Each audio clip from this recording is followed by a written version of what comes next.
Hello and welcome to Thoughts on Rice, a podcast hosted by the University of California Cooperative Extension Rice Advisors. I'm one of your hosts, Sarah Marsh Janish, and I'm a rice farm advisor for Colusa and Yolo counties.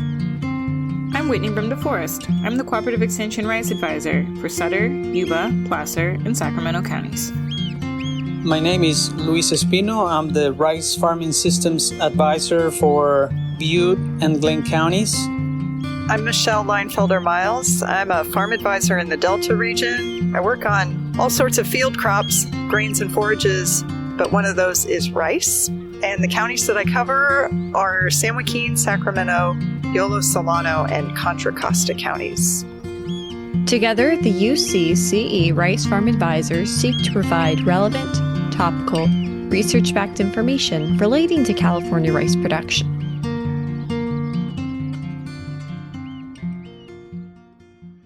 Today, we're continuing on from part one of the rice chemical update, talking with some other representatives from the rice chemical industry. As a reminder, mention of an agrochemical does not constitute a recommendation, merely the sharing of research findings. Always follow the label. The label is the law. Find out more at ipm.ucanr.edu.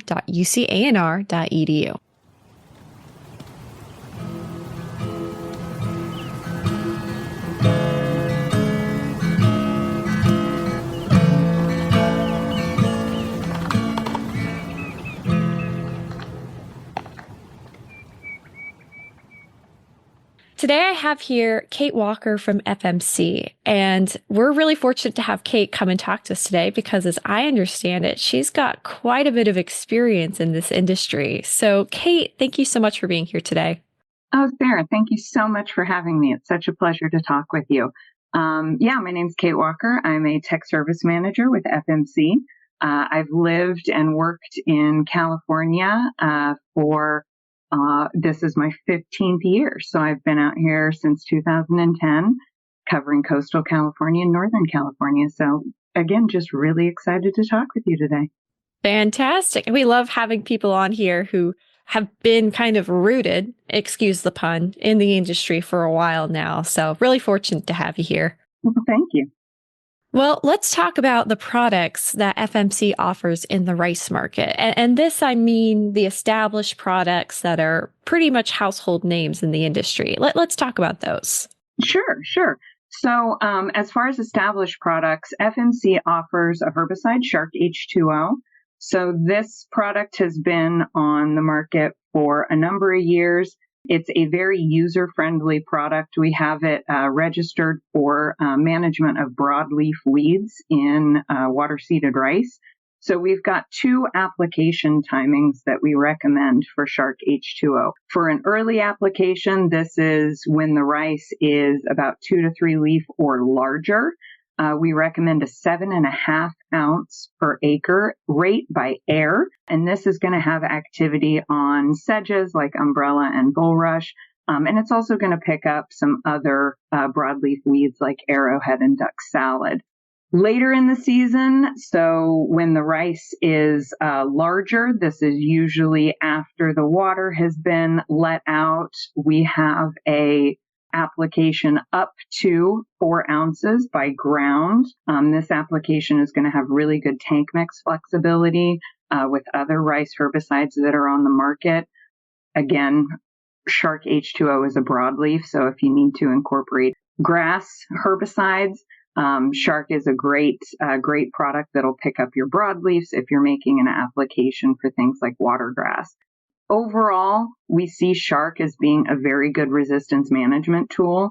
Per the label, we've got a max of 12 ounces per acre per crop per season with a 60-day PHI. So that's just a quick overview of how to use Shark H2O in rice. Great. And as I understand it, Shark is pretty unique in that it's a PPO inhibitor, and we've only got 2 chemicals that use that mode of action in the rice portfolio. Correct. So that makes it a very good resistance management tool to use with some of the other burn down products that maybe have a broader or more selective, mode of action or weed spectrum. And being able to incorporate a PPO just ensures that, the things like butte and cliffhanger, those do not develop resistance, which we know is a problem with a lot of our weeds in rice. Absolutely. Yeah. Thank you for that information on Shark. Of course. Shark H2O is the only established product we have, but resistance management is a great segue to talk about a new product that we have coming to the market, Canali GR.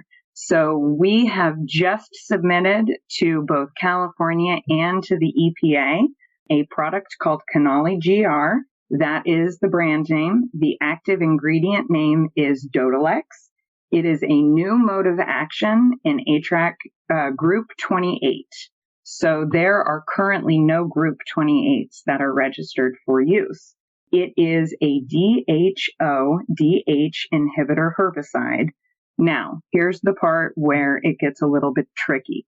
The DHO-DH stands for dehydroorotate dehydrogenase inhibition. So that is the mode of action. It is a pre-emergent herbicide that is selective on grass weeds, and it has been showing fantastic efficacy for all of our watergrass species and sprangletop. So this is one we are really excited to get to the market because we know that rice growers are struggling with these resistant grasses in their fields. Absolutely. And I'm so glad you brought this up because I think we've been hearing about this product for a number of years. And selfishly, I'll say I'm really glad that it's known as Canali. I personally was having a hard time pronouncing, I'm going to say it wrong, Dodalex. Dodalex. You were so very close. You're so very close. Yeah. And Dodalex is a whole lot easier than saying the mode of action and the technical AI name. So I'm with you. I'm very happy that we've got a brand name so we can refer to it as Canali GR. Mm-hmm. And it's the DHODA. That's a whole new world. We've never seen this before. Correct. I think the last new mode of action that we had, and this, I do not have the slide in front of me, but I believe that the last new mode of action that was introduced into the rice market was somewhere around the 80s. So it's been a while since we've had a new mode of action herbicide into the market. So yes, we are very excited about that. And so as far as any preliminary results or tentative use rates, I know it's not currently available, but can you tell me anything about how it's been working in the research trials? Yeah. So because we have the label submitted to the EPA and it hasn't been approved, we can't share, specific use rates yet. But what I can say about the use and the targets. So we will have a rate range on the label, which is really nice because that gives our rice growers flexibility to use what rate fits their field and their pressure. It's a pre-emergent herbicide, so that's going to be the key, that it needs to be applied prior to the weed germination. So we're going to be looking at early applications around seeding up to about one leaf. It's going to be somewhere in that timing range to just ensure that those grasses, like the early watergrass, like sprangletop, mimic watergrass, basically that the herbicide is there to have activity on those germinating seedlings so that those weeds can't get established. So using it early as a pre-emergent herbicide is where it's going to be positioned.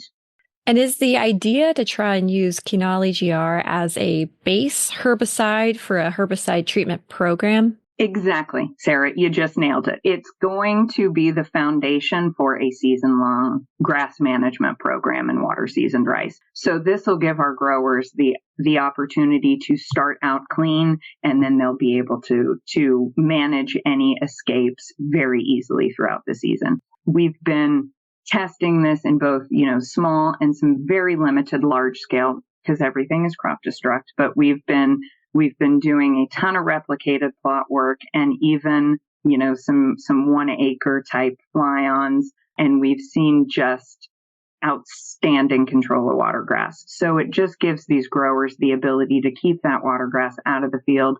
Once the rice gets established, they're just not seeing the overwhelming pressure that they've been seeing, that we're seeing in the untreated plots, for example.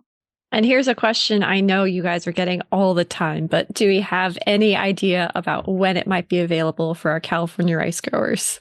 Yeah, so we are, per the EPA, some feedback we've received from them, FMC anticipates that canola GR will be commercially available for the 28 season. So that's what we are really hoping for. And that's again the feedback that we've been receiving from the EPA. FMC is committed to getting this tool to our growers as quickly as possible. So we've been engaged with the Rice Commission as well as DPR. So our plan is commercial availability for 2028. That being said, there's a few years between now and then. So hopefully things stay on track. And of course, we'll keep, our university cooperators, our customers in the market up to date as we progress. Absolutely. And that's, again, that's not something there's a lot of control over on your side. So we'll be waiting. We'll be waiting, I guess. Keeping an eye out. Hey, no one's more excited than we are. Fantastic. Well, Kate, thanks for that information. Anything else you'd like to add on the product side? No, I think that's pretty much everything I can cover. It's just a baseline of the fact that it's a new mode of action. It's going to be very user-friendly and definitely a market need with the resistant grass issues we have. Well, with that, I think we're going to wrap up. Is there any upcoming events or contact information you'd like to share with our listeners? Yeah, so we are continuing to work with University of California. So hopefully we'll have some information that we can share at Rice Field Days this summer. As we get closer to registration, I have no doubt that FMC will be hosting more meetings and more events to educate growers and educate our customers and get the market ready. Great, Kate. Thank you so much. All right. Of course. Thank you, Sarah.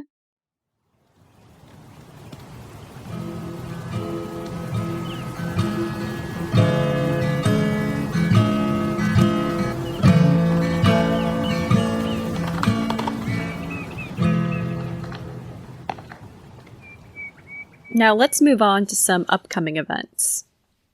The Hedgerows and Rice Field Day will take place on Tuesday, April 1st at 12:30 p.m.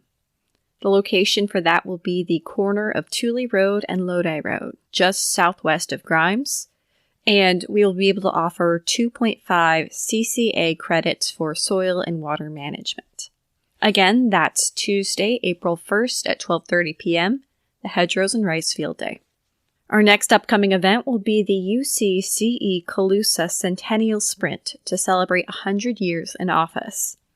That will be Saturday, April 5th at 110th Street in Colusa at the Colusa Sacramento River State Recreation Area. Check-in will start at 8:30 a.m. and the run will start at 9 a.m. There is a $30 registration fee per person, which will include the shirt and fee. And you'll be able to find the registration on the UCCE Colusa website. Again, that's the UCCE Colusa Centennial Sprint, Saturday, April 5th. We'd also like to announce a save the date for the rice production workshop, and that date will be July 23rd and the 24th. That's a 2-day workshop to go over the specifics of rice production, and we have this meeting every 2 years. Again, that's a save the date, July 23rd and the 24th. For more information about these and upcoming events, feel free to check out our resources, which include the UC Rice blog and the UC Agronomy Rice website. In terms of other resources you might like to take advantage of, you can also look at our newsletters, which include Rice Briefs, which covers Colusa YOLO, Rice Notes, which covers Yuba Sutter, Rice Leaf, which covers Butte and Glen, and Field Notes, which covers rice in the Delta region.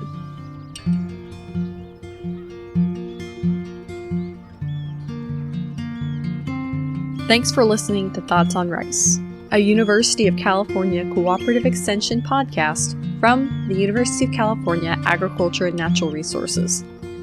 You can find out more about this podcast on our website, thoughtsonrice.buzzsprout.com. We'd love to hear from you, whether it's from using our text link in the show notes, a survey submission in our feedback form, also in the show notes, or in a comment or rating on your podcast streaming service of choice. We're also experimenting with polls on Spotify, so if you're listening on Spotify, you might have an option to answer some of those questions, and we might be able to talk about that on the air. You can also email us with any comments, questions, or concerns at thoughtsonrice@ucdavis.edu. Spring has sprung for us here in the Sac Valley, and rice season is right around the corner. And remember, like the growers like to say, have a rice life. Mention of an agrochemical does not constitute a recommendation, merely the sharing of research findings. Always follow the label. The label is the law. Find out more at ipm.ucanr.edu. The views, thoughts, and opinions expressed are the speaker's own, and do not represent the views, thoughts, and opinions of the University of California. The material and information presented here is for general purposes only. The University of California name and all forms and abbreviations are the property of its owner, and its use does not imply endorsement of or opposition to any specific organization, product, or service.